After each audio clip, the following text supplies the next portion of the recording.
Olha, se esse filme tivesse sido lançado hoje, com a atual cultura de adoração a filmes de quadrinhos, filmes da Marvel, ele teria sido um baita sucesso.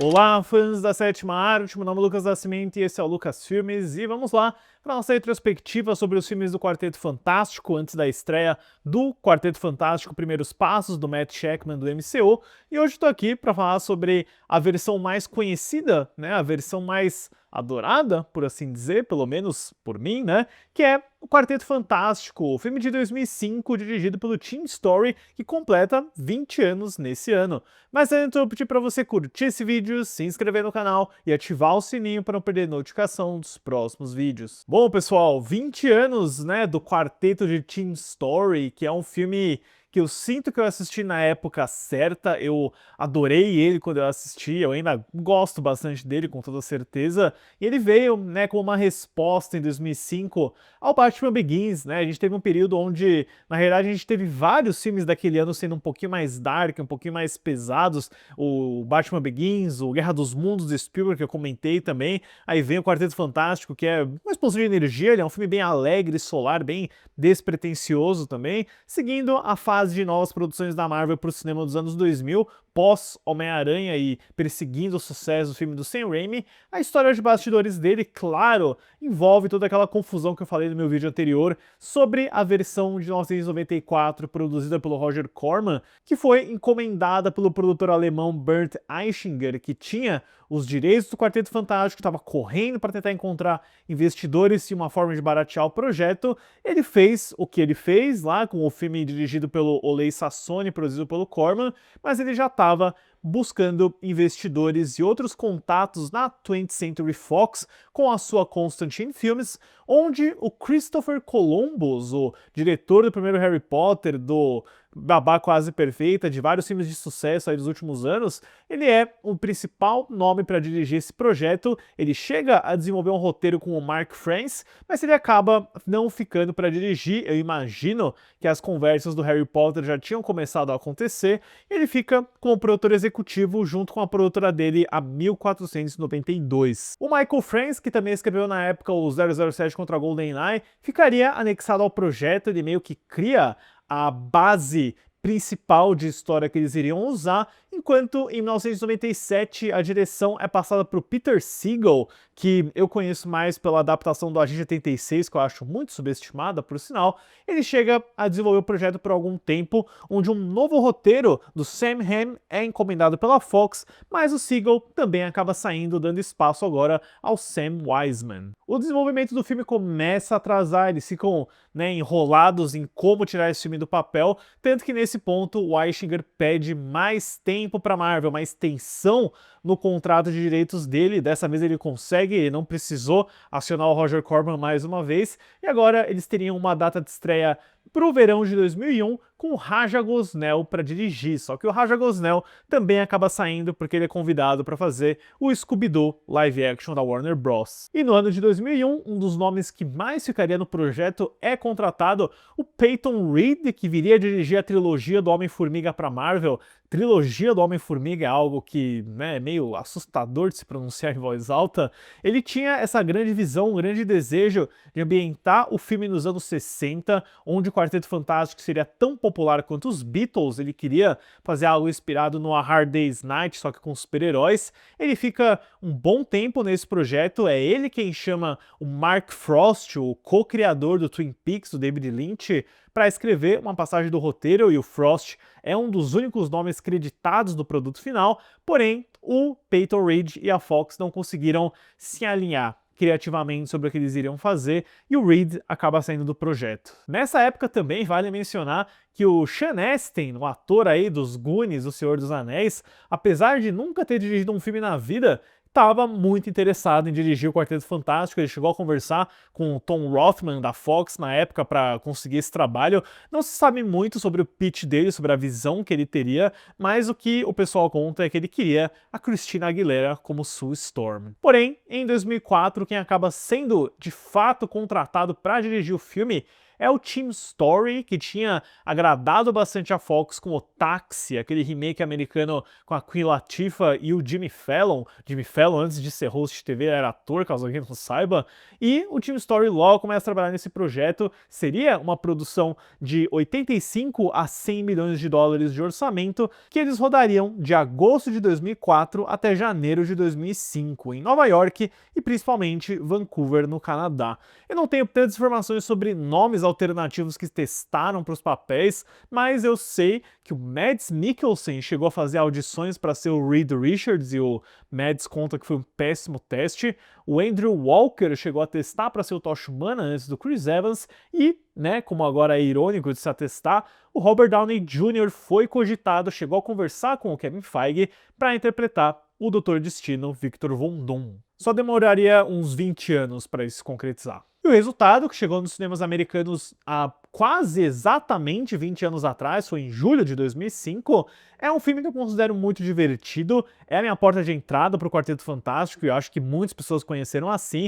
E apesar, né, das suas limitações, de ser um filme meio apressado demais, eu acho que ele permanece sendo tão divertido hoje quanto ele era em 2005. A história do filme acompanha uma equipe de cientistas liderada por Reed Richards e por Ioan Gruffudd, que após serem atingidos por uma nuvem de radiação cósmica no espaço, ganham poderes incríveis e se tornam o Quarteto Fantástico. Bom, é uma clássica história de origem e eu não quero me repetir tanto em relação ao que eu já falei sobre o filme do Sassone de 94.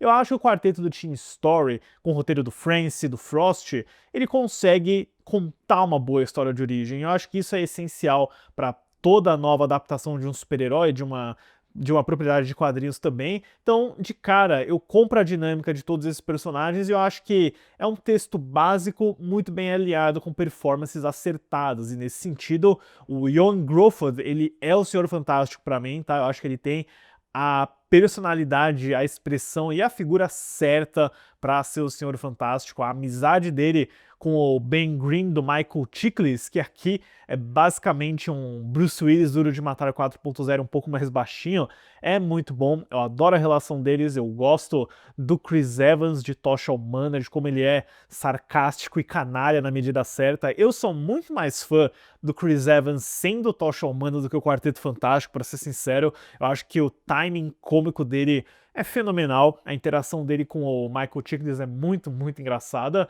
E a Jessica Alba, ela tá ok como Sue Storm, pra mim ela é o elo mais fraco, com toda certeza. Eu nunca achei ela uma atriz muito inspirada, pra ser sincero. Ela tá linda como a Mulher Invisível, com toda certeza, e ela, né, quando você olha imagens dos quatro juntos ali, parece um bom grupo, tem uma unidade muito bacana entre eles e, né, poxa, é um timing muito ruim, mas o Julian McMahon, que faz o Victor Von Doom, Dr. Destino, ele faleceu há alguns dias atrás, né, foi um baque pra mim, eu tinha acabado de reassistir o filme e aí vem a notícia de que ele morreu de câncer, né, eu gosto do Dr. Destino dele, eu acho que ele é um vilão bem de uma nota só, ele é um cara que é pura maldade nesse filme, ele é pura malícia, então você nunca consegue tirar um traço positivo dele, mas nesse sentido de ser um cara que literalmente se chama Von Doom, eu acho que ele tem uma boa presença, eu gosto do vilão dele, eu sempre gostei daquela máscara, daquele visual do Dr. Destino, isso é super agradável pra mim, e a forma como eles montam esse tabuleiro, né,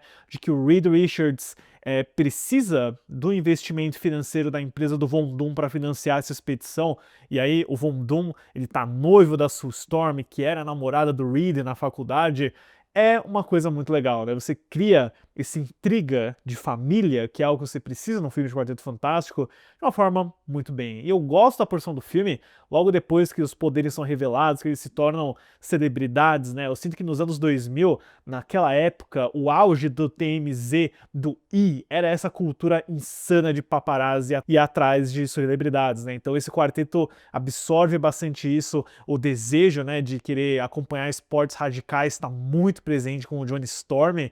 A ideia de que o grupo tem que ficar trancafiado, né, quase que em quarentena no edifício Baxter, e enquanto o Reed vai trabalhando numa forma de reverter a condição deles, tem uma sequência de montagem muito divertida, onde você vê eles tentando se aturar, eles fazendo brincadeiras uns com os outros. Isso é bacana, isso é legal, você criou um senso de família imperfeito com esses personagens que eu considero muito bacana. Eu acho que o humor é na medida desse filme, né? Eu sinto que hoje o humor na Marvel ele é descontrolado, mas aqui ele tá sendo entregue em boas doses, na minha opinião. Eu acho que sim, o filme ele é meio corrido, sabe? Ele é um filme de 90 minutos e eu gosto de como a escala dele é pequena, é literalmente sobre personagens superpoderosos de Nova York num apartamento por boa parte do filme, onde só tem um grande clímax, né, uma treta no meio da rua, mas me incomoda um pouquinho o fato dele ser tão apressado, né, tipo, quando ele começa, o título do filme aparece, você já vai pra uma cena de diálogo, aí eu vi que eles cortaram toda uma sequência de créditos de abertura,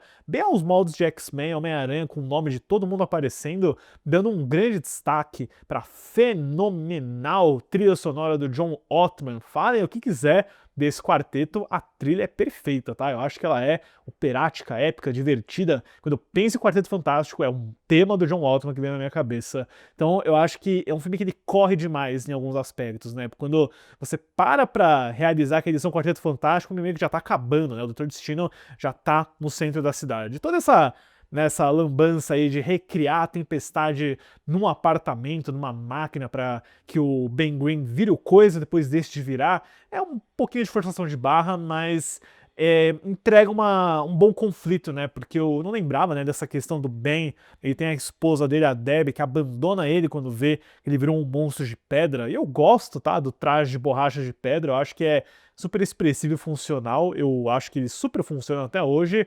Então tem esse dilema dele querer se tornar um humano de novo e aí dele ter que aceitar se tornar o monstro para deter o Doutor Destino no final. É uma boa luta, tá? Eu acho que o Tim Story, né, é um diretor bem energético naquela época lá, tem um bom domínio de cenas de ação, tem uma colaboração boa com o diretor de fotografia Oliver Wood, que já é falecido também, especialmente nas paletas de cor, né, porque você tem essa combinação, né, de um tom quente com o tocha humana, do amarelo, do vermelho, com os poderes de campos de força mais azulados da Sue Storm, e todo o elemento verde, né, do coisa. Ele é um filme bem colorido na medida certa, e quando você tem um grande embate no centro de Nova York à noite, uma noite azulada muito bem fotografada, você tem imagens bem bonitas, né? Ele é um filme que honra esse elemento fantástico de superpoderes e embates de quadrinhos. Eu acho que ele é imperfeito, com toda certeza, um pouco apressado, talvez um pouco mal escalado na questão da Mulher Invisível, mas eu acho que ele é uma pérola daquele período dos anos 2000,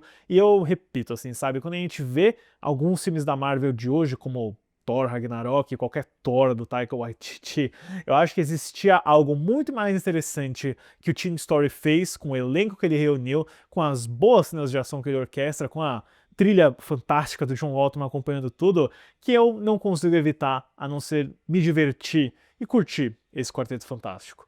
Pra Quarteto Fantástico de 2005, eu dou uma nota 7.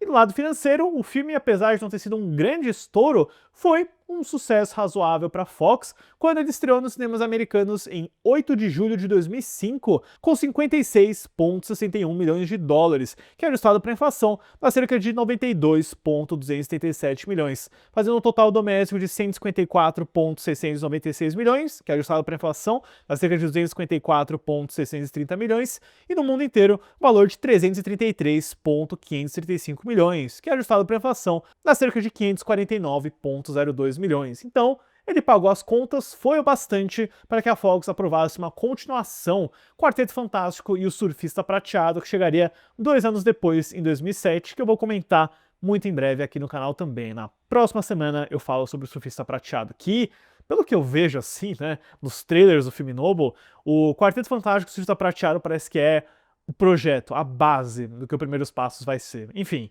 a conferir. Mas até lá, pessoal, obrigado aí pela visita, deixem nos comentários depois o que vocês acham desse quarteto de 2005, se ele é divertido ou se ele é, né, tão ruim quanto os outros que a gente vai falar aqui. Certo, pessoal? Obrigado pela visita e até a próxima sessão.